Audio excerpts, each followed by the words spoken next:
and welcome back to part 6 of What If Goku Was as Smart as Bulma? Last time on the Dragon Ball Z What If, King Cold came to Earth for revenge against his son. The Z-Fighters stood triumphantly against his forces, but failed to make even a dent against the mighty King Emperor.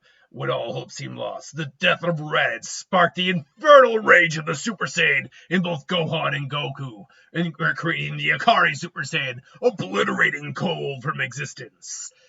So that is where we left off, with them kind of reeling from what happened. Like they're still kind of in shock of what they just experienced. Goku's killed before, but this felt way different than what he's used to. And that was the first time Gohan had ever truly taken a life and felt like that power. So he's a little scared at the moment. But they're awake, they're here, they're alive, they're good.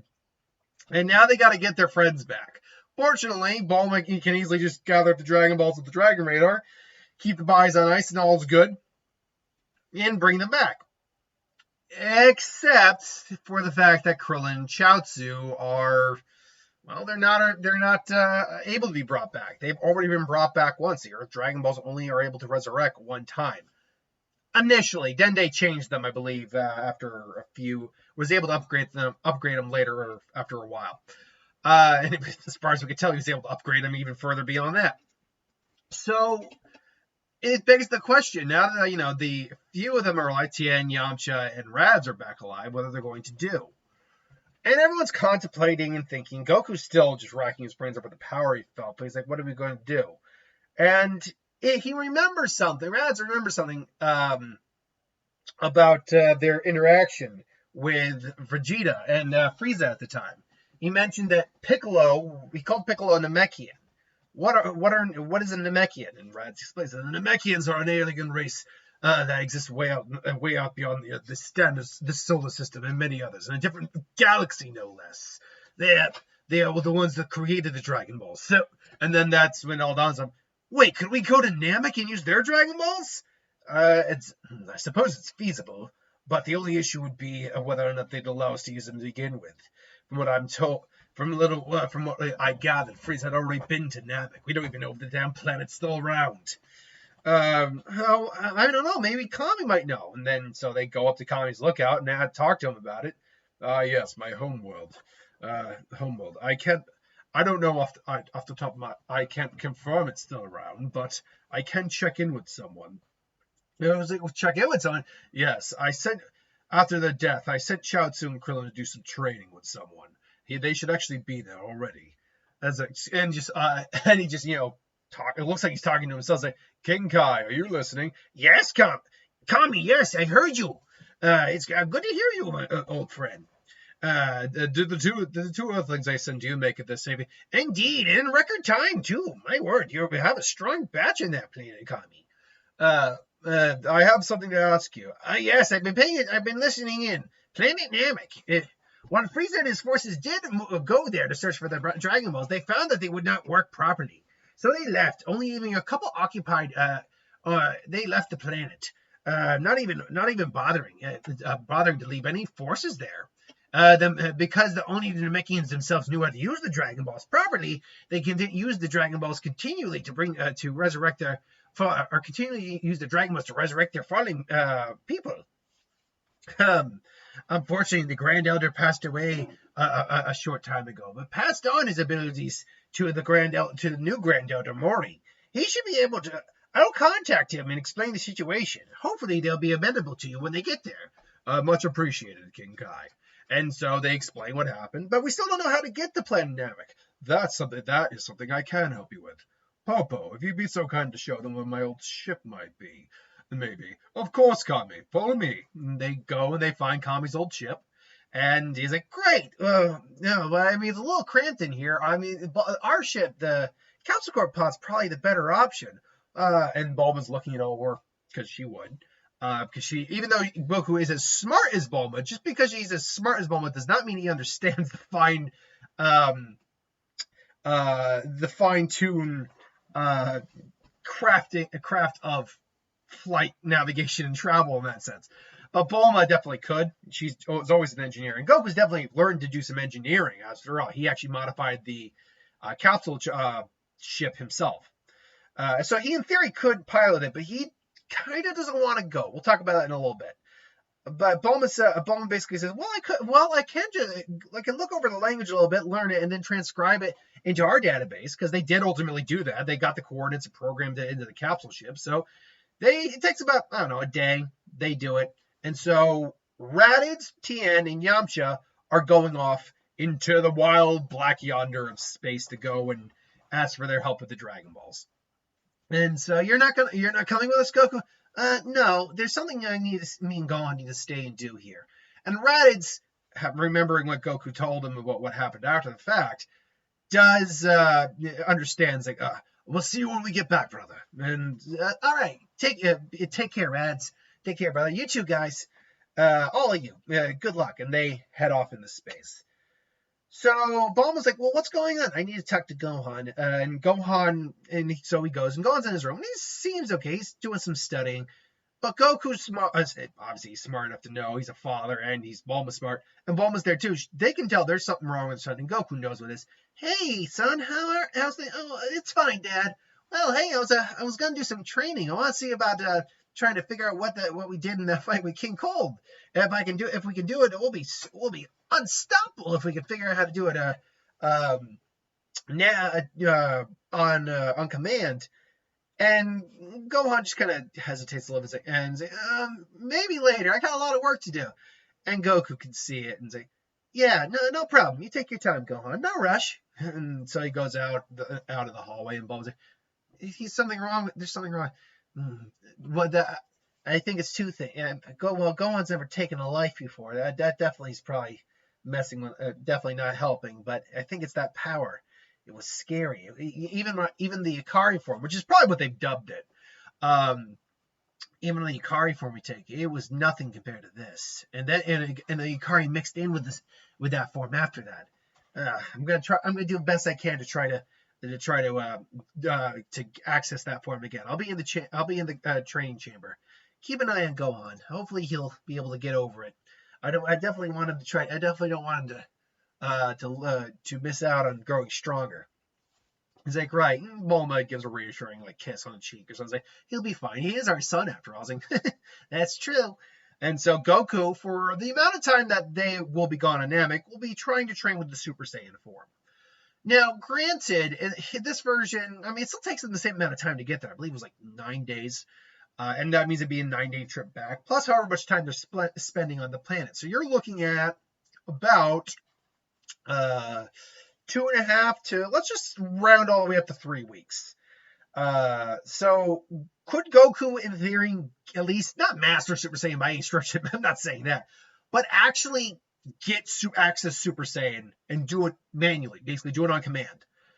Well, given the fact he actually already has a transformation already, Ikari, he understands the fundamental basics of transforming into a more powerful form.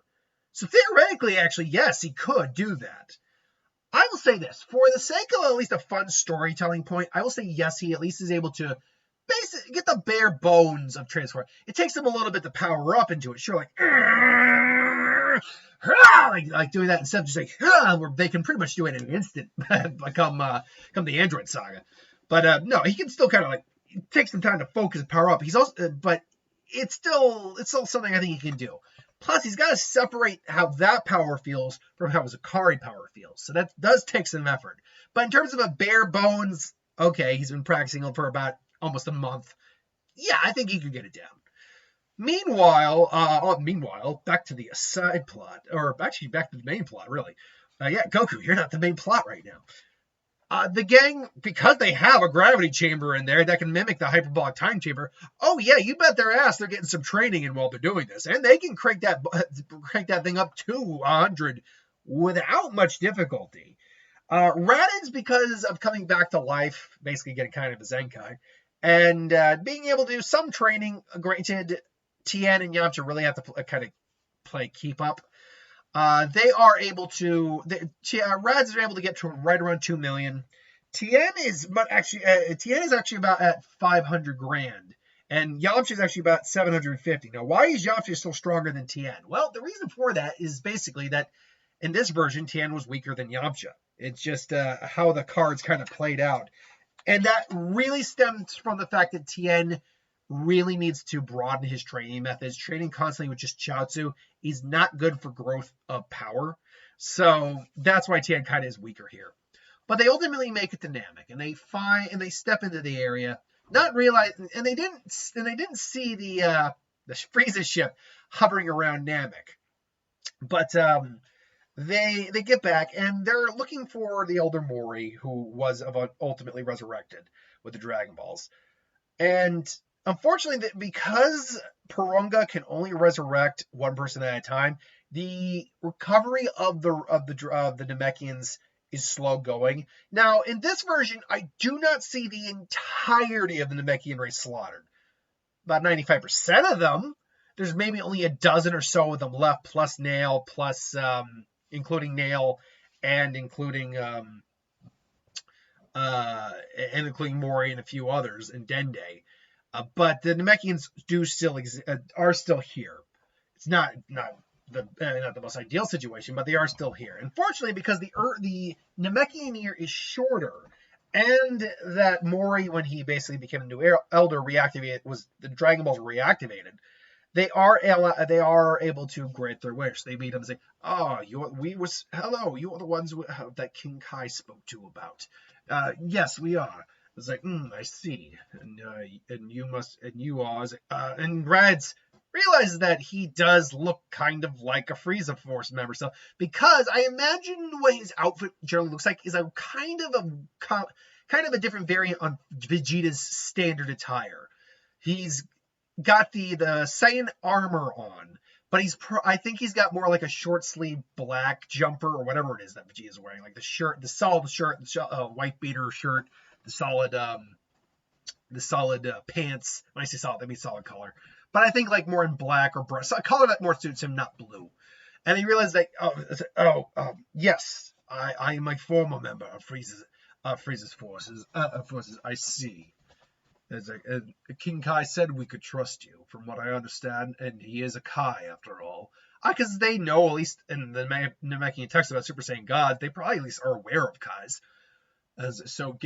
Tell me though, why should we trust you? And Raditz is admittedly feeling a little called out, but he's also not gonna deny he's an ass, like he's done terrible things. And he even says to him, "I don't expect you to trust me. I've done terrible things in the name of a tyrant who destroyed my homeworld and my family. All I can say is this. All I can say is I will be living my life to seek, or I will be living the rest of my days to seek some level of repentance for everything I've done in my life. But all I can say is do not believe me. Believe them. They have a better moral character. They've had a better moral character than I have had in my entire life. So if you want to trust anyone, you can trust them, not me." And admittedly, Tien and Yamcha are a little surprised by this, but B is like, we can vouch for him. Raditz may have started out as a bad guy, but he's really come around. He's a true member of the team, and we consider him an ally and a friend. And Mori's looking at him and seeing like this camaraderie. I suppose. And all of a sudden, they hear noise and sense power levels, and there's the Frieza Force ship that was there, and it's not Frieza. Obviously, it's not cold because they're both dead. And until Cooler gets brought into canon, which honestly, that at this point, why not make him canon? But until he gets brought into an actual canon story, I'm not going to intend to use Cooler. I will occasionally turn things on their heads because stay tuned. There actually is going to be something I do different in the story than I normally do. Oh my god, he's going off the rails, folks. He's not keeping to 100% canon. I'm not doing it. I'm trying to be at least a little bit more fluid. I'm trying to be a little bit more spontaneous with some of the choices I make. Cooler is not going to happen though. But it's really just excess Frieza Force members. It's like, we've come back to claim this in the name of Lord Vegeta, King Vegeta. They just is like, oh god, it's like, don't tell me the bastard took over his empire. Must have took over Frieza's empire. Without Cold, the Ginyus or Frieza around, he probably's the strongest one left. You know this, yeah? A former comrade of mine. And I use that term loosely. We give you one opportunity now. Leave this planet, peace, or we will not hold back. Yamcha and Tien also was like, we don't have time for this. Come on. And so, fourth, it's like, please. You think our boss would let us? Wait, you're rat. It's the traitor. We'll bring back your head on a pike. A pike for the honor. We'll be rewarded greatly for it. For the honor of Lord King Vegeta. They just boom. Just Raj immediately just goes, then just cleaves through, destroys the ship, everything, and then he flies back. He's like, sorry about the mess over there, but I have no interest in affiliating myself with them. No, not at all. If anything, it puts me a bit of ease. You seem to be you really do seem to be more than what you say, than what you come off to be, or something like that. There's more to you than just your appearance, after all. And so they get the Dragon Balls, bring up Purunga, and they're like, whoa, because at this point, Raditz has seen the dragon at least once. Like, but I mean, Yamcha and Tien definitely seen it at least once. Like, that doesn't look like Shenron. Whoa! And they bring back Krillin, and they bring Ratchatsu, and we have one more wish. And one more wish. Should we bring them back to should we bring them back to your planet? I suppose that'd be. Oh, hold on there. While they're both appreciative of being brought back to life, they want to spend some more time training on my planet. And I happen to agree. They're making great progress. But there might be something else we can do. And they talk about it, and they get in touch with Kami. Kami, King Kai, what is it? I have a proposal for you. It's like, no, tell me. And then they talk it over. And Mori, did you get that? I did. Very well. Very well. Purunga, Baba, whatever Namekian language. It's like, well, and then wait, what did you do? And then all of a sudden, not more than, I don't know. No, give it a few moments, and then all of a sudden, all the Namekians suddenly return. So it's like, wait, what? What just happened? So what did just happen? Well, what ultimately happened was King Kai and Kami had a conversation with each other, and basically says like, we owe the Namekians debt of gratitude. It'll take them forever to recuperate the loss of their people with Purunga, and Purunga can only bring back people who have only been gone for so long. But with Shenron, we could bring them all back in one go. True, but we just used the Dragon Balls to bring everyone back. They wouldn't activate again for another year, unless you were able to forcibly reactivate them, Kami. That's beyond my power, King Kai. As you are now. But what if we were to restore your youth and unlock and release your own potential? My youth is one thing, but the potential, that ability only is accessible to the oldest and wisest of us. I have not even reached an age yet where I can do that to others myself. Indeed, Kami, but maybe, but the dragon is more than capable of granting such a wish. You should know better than anyone how strong the dragon may be. And Kami considers this. It's like I never really considered wishing for my own youth back. I didn't intend to be guardian forever, but it seems my time as guardian is not yet at all, and we do owe them a great deal. Plus, and he just thinks about it. Piccolo's behavior lately has made me very concerned. Very well, King Kai, and so he wishes not just for his youth back, where he basically looks like Piccolo, but he wishes for his potential to be unleashed, fully unlocked. Now, how strong would Kami be, as it is right now, with his potential unlocked? Kind of basically what Piccolo did in the Dragon Ball superhero movie. Well, he's definitely not going to be that strong. He's probably not even going to be as strong. He's not a warrior type Namek. Piccolo is, but because they're two halves of the same coin, does that mean Kami is as well? I guess partly. Would he be as strong as Piccolo or stronger? I guess it all depends on how much potential you really think he has in him at this time. Especially because hasn't been training at all. And is not training at all. And probably won't intend to really train that much. Maybe just keep his power as is. As is, I think we will put him full power all said and done, at 100 grand. I think that's where it's going to be. He's a powerful warrior, can fend off most low-level threats, no problem, but the big threats he's still going to have to ask the Z Fighters for help for. So with that, he reactivates the Dragon Balls, and because the Dragon Balls, and I think he kind of does a Dende and remolds the Dragon Balls a little bit, because he's at such a level of power now and all that, we get to the two-wish dragon now. We have a two-wish Shenron now a lot more quickly. And so they resurrect the rest of the Namekians, and then Shenron goes to sleep as they'll save the wish to bring Krillin and Chaozu back. And so before they leave Namek, they thank them. It's like, there is one thing I would like to thank you. Please step forward. While I might not be the age I use this ability, I inherited it from the Grand Elder beyond me, before me. So please, take this as gratitude. Let me unlock what is truly lies within you. And he unlocks the potential of Yamcha, Tien, and yes, Raditz.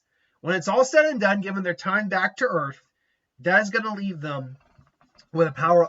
That is going to leave them, I would say, at power levels of roughly 22.5 million for Yamcha, 25 million for Tien, and a base power, given the fact they had about 2 million, of 100 million. And I say this because there's an initial 8 times multiplier with your initial release, then plus whatever your rest of your potential is. With all of them, it's kind of hard to say. I imagine Yamcha has less potential than Krillin. That's why I lowballed his. Tien, kind of being a half demon, actually, or half tri-alien, has a little bit more potential, I think, than Krillin. That's why I highballed his a bit more. And Raditz, I would put him, even though they imply he actually had a lot of potential, I put him lower than what I do with Goku, so I just put him at an even 50 million, or 50,000, or 50 times 50. So they say their goodbyes, they get back to Earth.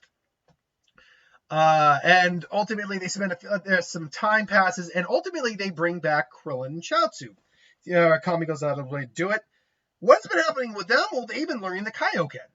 Now, because King Kai's the planet is only 10 times gravity, and they're only training with the Kaioken, they aren't getting as big of a power increase overall, but they do have an overall power. Krillin overall, I think, goes all the way up to 300 grand.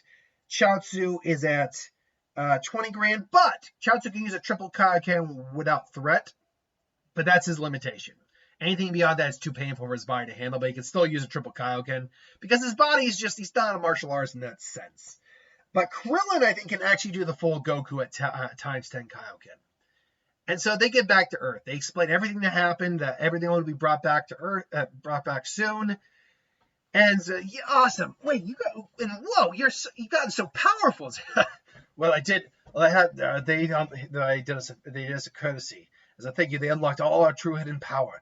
No way, you're not. Well, you're not the only one who's been training, bro. Really? What have you been up to? Why don't we take this out into the training area? And they go into the training area. I think the thing that Bulma created when Trunks came back in Super and Goku and him sparred. And so they get ready. Rad's at his 100 million base goes, I can't beat you right now, but and then Rad's can feel the power increase. Like, and it's like, and Gohan's like, whoa. And Gohan's getting some flashbacks, but it's like, Gohan, it's okay. I know you're scared, son. I know what happened. It's kind of made you feel uncomfortable. But this is a power we can learn to control, learn to use for the better of people. Believe me. I promise I'm going to learn to control this power. And Gohan, seeing his dad confident and powerful, gives a nod. I'm going to join you. I'm going to do that too, Dad. No matter what. That's my boy. But first thing, I got to beat up your uncle. And so they start out fighting, and Goku clearly has the edge. He's twice as strong as Base Rad's. I must admit, this form is amazing in Kakarot. But you forget one thing. I still have a transformation too. And he goes to Kari and goes to 1 billion on his power level, and he just smacks Goku around. Now, admittedly, if Goku could get to a Kari Super Saiyan again, he would completely overtake Raditz. But he can't do that right now. He can do them separate, but it was a spur of the moment thing for the Akari form and the Super Saiyan form to mix. So right now, and Goku's like, wow, this is the first time you surpassed me. Indeed, it feels good to be the stronger brother for a change. But don't think this will last. You better believe I'm going to be getting stronger than you. Believe me, I'm looking forward to it. Besides, I want to learn that super. What would you call that form of Kakarot? I don't know. I mean, it feels so powerful. It's so super. It's like perhaps super. Could it be? And then it's like, well, it could be what? I'll explain when we get. Let's get something to drink. I'll explain. He explains the legend of the Super Saiyan, and it's like, so maybe that's what you've locked into. But if it's so powerful, how come like Yamcha can still Raz can still thrash me around? Well, I mean, a mitigating circumstances. Maybe you haven't fully realized this potential yet, Kakarot. And so they spend a year or so training, working on it. With the year passing, Goku fully gets down how to go into Super Saiyan. He can do Akari, all that. And his power level does grow to a certain degree. Raditz still hasn't quite figured out how to do it yet, but he feels he's getting close. His power hasn't really grown that much because he's so strong. Gohan has also figured out his Super Saiyan. Now, why did they say a year? Well, this is around the time that Trunks would show up. But there's no Frieza and there's no nothing at all. And so what happens is there's a knock on the Capsule Court door where, Bulma and Goku live. And Goku is, he just happens to be there and just goes, I'll get it. He's like, oh, hi. Or knock it, like ding dong, whatever. Yeah, there. And they're standing in the doorway in the purple shirt or purple jacket, the black wife beater, the Capsule Court pants, and a sword on their back with blue hair is a girl. And it's like, wow. It's like, it's like, oh, wow, you look a lot like my aunt. Hey, Bulma, you gotta see this girl look just like you. Huh? It's like, whoa, you're like a spitting image of me. A little younger, definitely, but wow. And different hair. And all of a sudden, the girl just, this confident smirk on this girl's face kind of devolves a little bit into like this happy teenage, like, Mom, Dad! It's like, huh? Oh, I got so much. It's so good to see you. I only have little memories of you, Dad. Oh, it's so good. And look how big. Oh, my God, you're so strong. And you're good friends. And it's like, what? It's like, I got so much to talk to you guys about. And so we end part 6 with the introduction of not future Trunks, but future Bra. Told you I was going a different way. A little sidetracking now. I'm trying to be at least a little bit more loose with the rules. I try to stick with the main story canon, absolutely. But as long as something can make sense within the canon, I will make an alteration a little outside of left field. And this is something that could make sense, that their second child wouldn't be a Goten, or it wouldn't be a Trunks. It would be a Bra. So, I mean, we know, I mean, I don't see any reason why it couldn't be. So instead, we get future Bra. And yeah, we're going with that. So until then, thanks for watching. I hope you enjoyed. Like, comment, share, subscribe, and I'll see you folks for the next one.